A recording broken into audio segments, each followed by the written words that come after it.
A'udhu billahi minash shaitanir rajim. Bismillahir rahmanir rahim. Surah Al-KAHF, ayah number 9. Bismillahir rahmanir rahim. Am hasibta anna ashab al-kahfi wal-raqim kanu min ayatina ajaba. Do you really think that the men of the cave and the scripture or inscription could be deemed more wondrous than any other of our messages? The way Allah Ta'ala addresses in this ayah is again a rhetorical question. So it's a way of speaking with a lot of love and informality. So do you really think Anna Ashab al-Kahfi, that the people of the cave, were Rakime, and the scripture or inscription, are they more wondrous than any other of our messages? Now, two things here. First is Ashab al-Kahf, people of the cave. Now, Kahf means a big cavernous cave, massive cave, kind of a cave in which you can set a home, not a small cave. A small cave is known as a ghar, and a ghar is a place where you can just sit. People who have had the fortune of visiting Ghar-e Hira on Jabal Nur in Mecca, they would know that the place where the Prophet ﷺ used to go and sit and got revelation, it is very small. You just can accommodate one person, hardly one person can sit in there. Whereas a kahf is a big cavernous cave where many people can sit, live, sleep, spend days. The second part of this story is something about a Rakim. Now, what is a Rakim? Rakim, according to Ibn Abbas, is from the word marqum, which means what is written. And Imam Razi also says that Ar-Rakim is the same thing as Al-Kitab, like something written down. There are two views about this. The first of all is that it's an inscription which was written on a plate or a plaque which was put outside the memorial for these people. So when they made a memorial in the memory of these people of the cave, they put an inscription outside telling their story. And that's what the Rakim is. It's also found in the Syriac language, this word. But there's another view to it.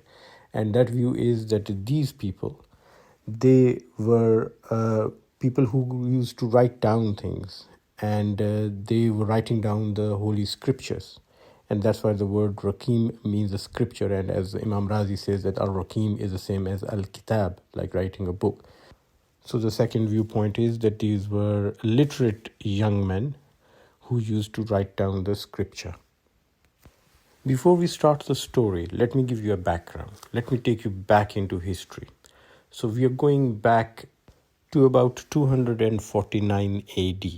The Roman Empire is one of the biggest empires in the world at that time. It controls a lot of Europe and Asia. Syria comes under it. Mesopotamia comes under it. And at that time, it is ruled by a Caesar, a king, whose name is Marcus Julius Philippus. Very Roman name.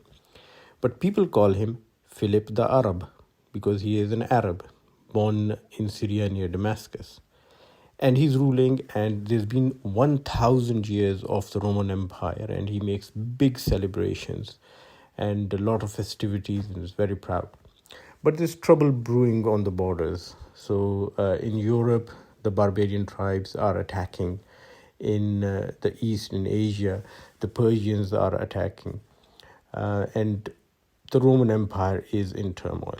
At that time, the Romans are feeling very nationalistic.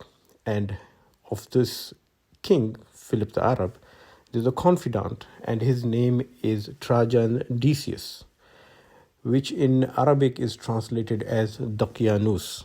Now, people who are familiar with Urdu and Arabic language and the terms used would know that Daqyanus is a term used for something outdated, like primitive, non-progressive thought process. It's called Daqyanus.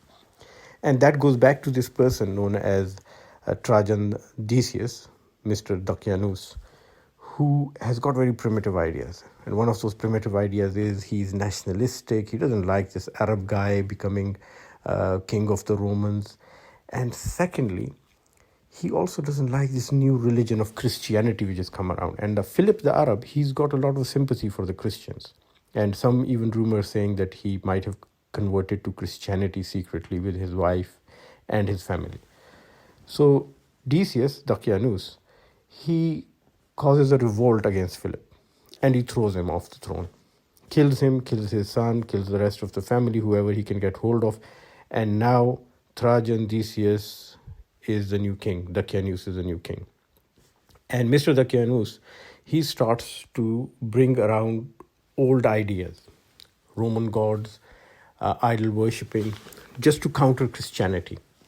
So he becomes king in 249 AD, and by 250 AD, he's got a plan. And the plan is that he's going to consolidate his power by consolidating the old religions, not just the Roman pantheon of gods, no. Every city, whatever idol they worshipped, he's going to support that.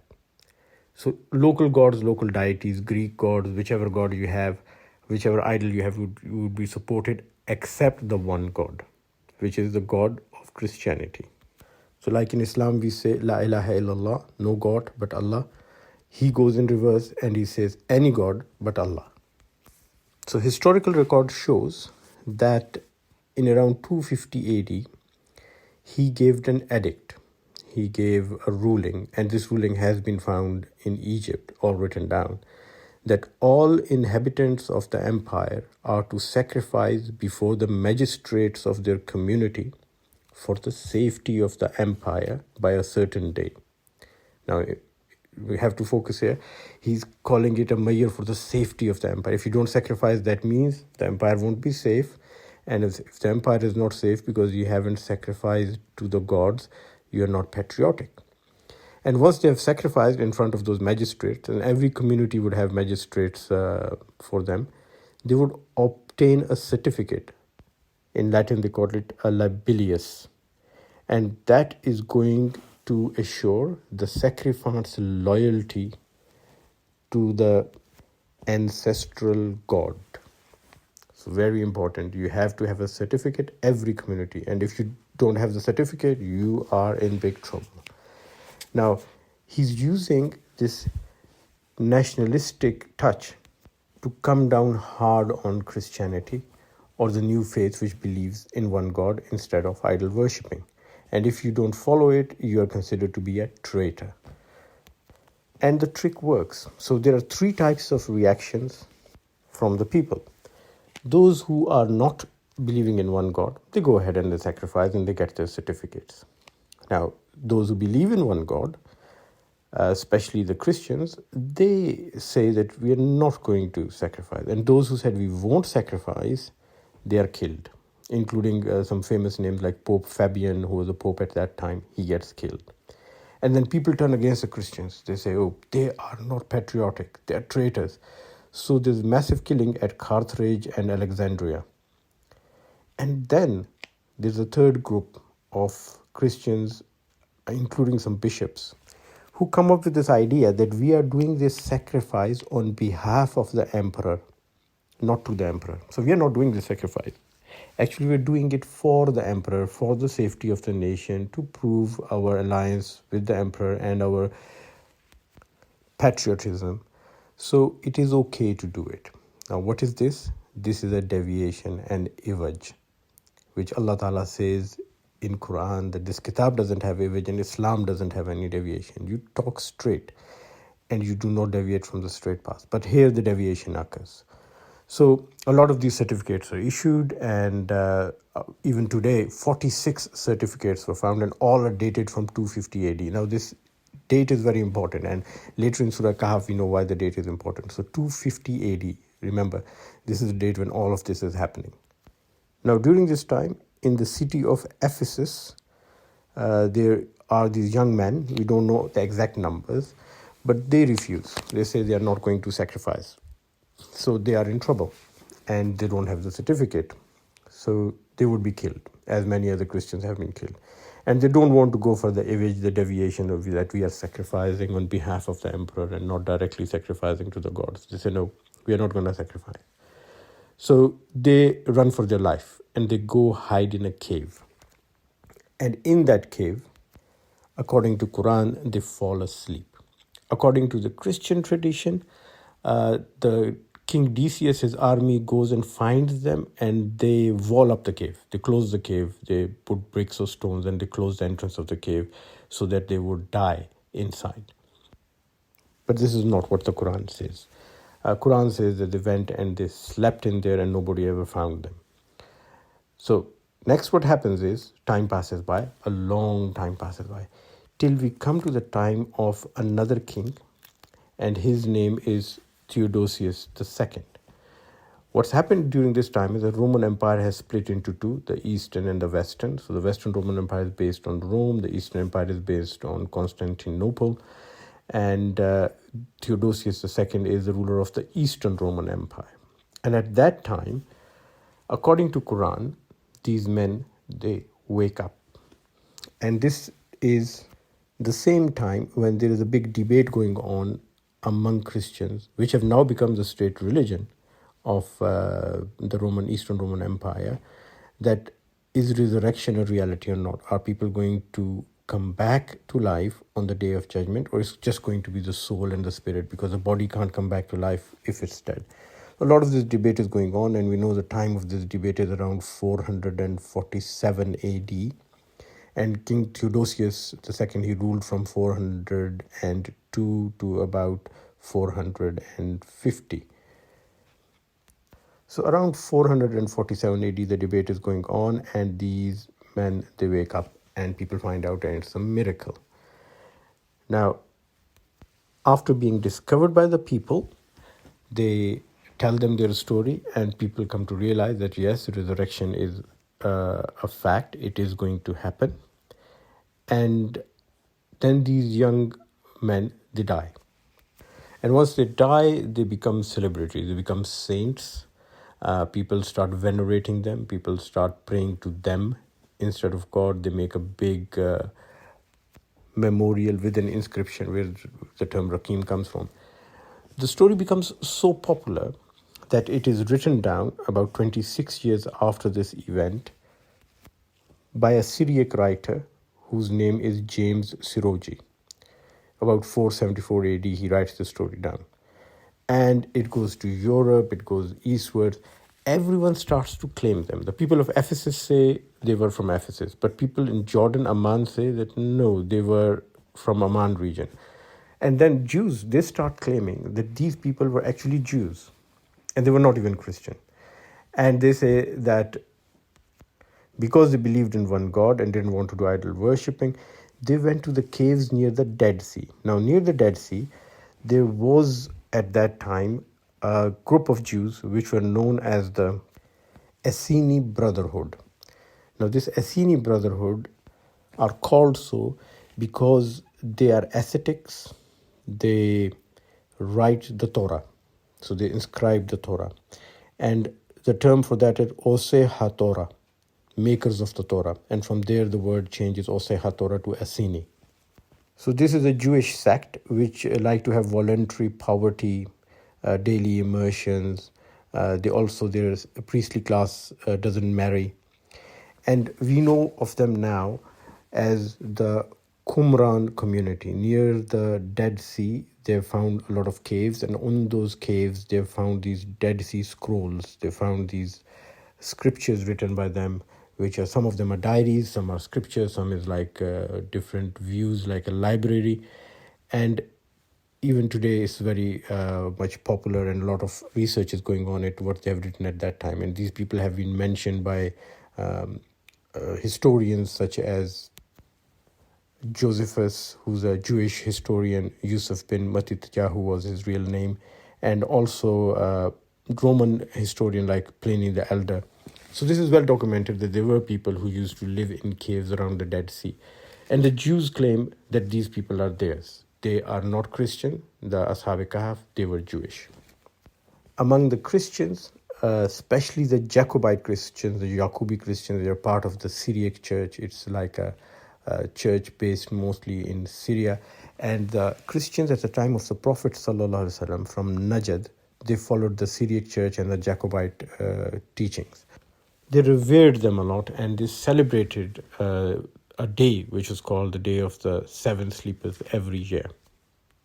Now the Kuffar of Mecca, they went to the Jews and the Christians, especially the Jewish rabbis, which are known as Ahbar of Medina, and they asked them that we have a prophet among us, the Prophet Muhammad sallallahu alaihi wasallam, and he is claiming to be the last prophet of Allah, and we want to find out whether it's true or not. So tell us what to ask him. So the Ahbar rabbis, Jews of Medina, they give 3 questions to them. They say, ask him about the people of the cave, ask him about Khidr, and ask him about Zulkarnain, because these are things which are not known much outside Arabia. Remember, Arabia at that time, where the Prophet ﷺ lived, was known as Arabia Deserta. That is the deserted, abandoned Arabia by the Romans, also known as Arabia Magna, the big Arabia, but totally deserted and abandoned. Compared to the south of Arabia, which was known as Arabia Felix, the lucky, fertile, happy South Arabia, Yemen, Aden area, and Arabia of the north, which was Syria, known as Arabia Patriya, which is the Petra Arabia, again more fertile. So they knew that in this area, this story is not known to the Prophet and other people. And also they wanted to see, what would the Prophet say? Is he going to side with the Christians, or is he going to side with the Jews? Is he going to say they were Jewish, or is he going to say they were Christians? So they're looking for some controversy in here. And also they're curious to know if the Prophet ﷺ can give an accurate account. And if he gives an accurate account, that would prove that he is the Prophet of Allah. And if there are any discrepancies in the account, then the kuffar of Makkah, they can raise objections to it. Now, the personal research I have done, I've come to a conclusion that it is possible that both Christians and Jews are right. Now, how can they both be right? In early Christianity, most of the people who became Christians were Jews. So it is possible that these young men, they belonged to Bani Israel of the Jewish faith, who had recently accepted the teachings of Hazrat Isa, Jesus Christ. And at that time, there was not much of a differentiation between the Christians and the Jews. Christians was considered to be a sect of Judaism, which believed in a new Messiah, and they followed the new Messiah, because they were also adherent to the teachings of the Old Testament, the Torah and the Zabur, and they also had the Injil. So to the Romans, it looked like a continuum of the same religion, which is true. It was a continuation of the same religion. In fact, a continuation of the religion which comes all the way from Adam alayhi salam. And that is exactly what Allah says in Surah KAHF.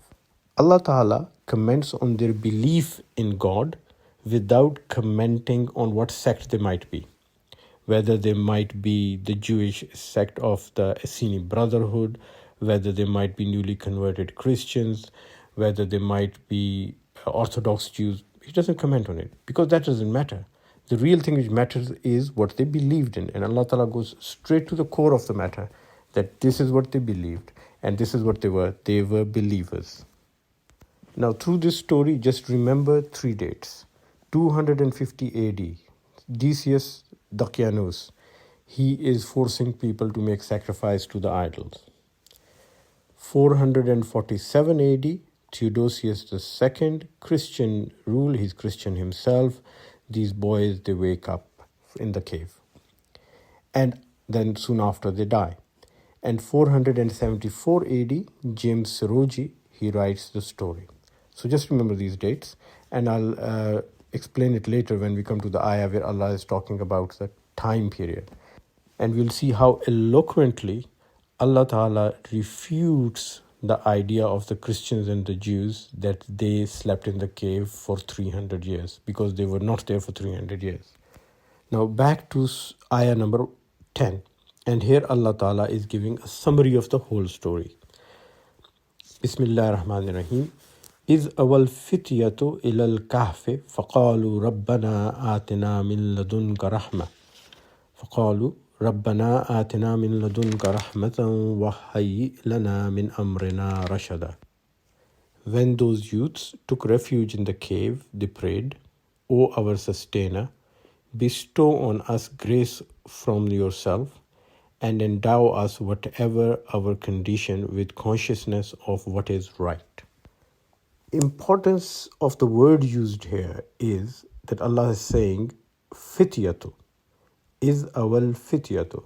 Remember when we were talking about the story of Musa alayhi salam and Khidr alayhi salam, and Musa alayhi salam was with his young student, and Allah Ta'ala used the term fatah for him, and we said fatah is a young man who's come to age where he can make his own decisions, like fatwa is a declaration or a decision. So a man who can make an informed choice and who can make a decision on his own without the involvement of the parents, his independent adolescent, is known as fatah. And these are fitya. So these are young men. They are probably late teenagers, most probably. So they're young men who can make a decision for themselves. They're not old enough and they're not children. And they're praying to Allah Ta'ala.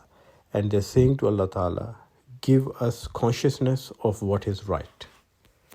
This means they have come to the end of their limit to deal with the situation. They don't have any solutions now. They can't even think of any solutions. They're trapped in the cave. The armies are looking for them.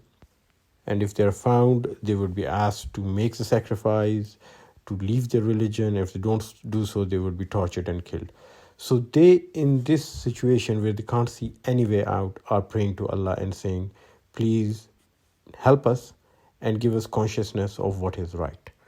Now this brings us to the 10 first ayat of Surah Al-Kahf, which are very important. And the Prophet ﷺ said that at the end of times, if you come across Dajjal, then you read these 10 ayats to him and you'll be safe. So you seek guidance from these 10 ayat. So the start was that there is no deviation in religion. And see, here many Christians went on the deviation of saying, well, let's sacrifice on behalf of the emperor and that should be fine. But these young men, they're not going on the deviant path. They're going on the straight path and they're saying, no, we are true to our belief and we will not make any compromise on that. And when they're stuck and they've run out of ideas and they've run out of options and they are in a cave now, they've tried to go away as far as they can. They tried to do the best they can, and that was leave the city and hide somewhere safe. Now they're asking Allah for guidance. So when we face turmoil in the end of times, what we have to do? Start with the first ayah, that we should not create deviation to save ourselves. We should be true to the faith. And the last ayah, in between, of course, the message we've already discussed, but the last ayah, the 10th ayah, is when you run out of options, ask Allah for guidance and leave it to Him. He will make miracles happen, as He did for these boys. So tomorrow we'll talk about what the miracle was, how it happened, and inshallah we will do a scientific analysis and also a forensic analysis of the story in light of the historical record, and see how accurate and how scientific the Quran's description of this whole event is compared to the description in the legends and stories which come from the Jewish and Christian sources. Thank you very much for listening, and please remember everyone in your prayers, and inshallah we will continue with this study tomorrow. Assalamu alaikum wa rahmatullahi wa barakatuh.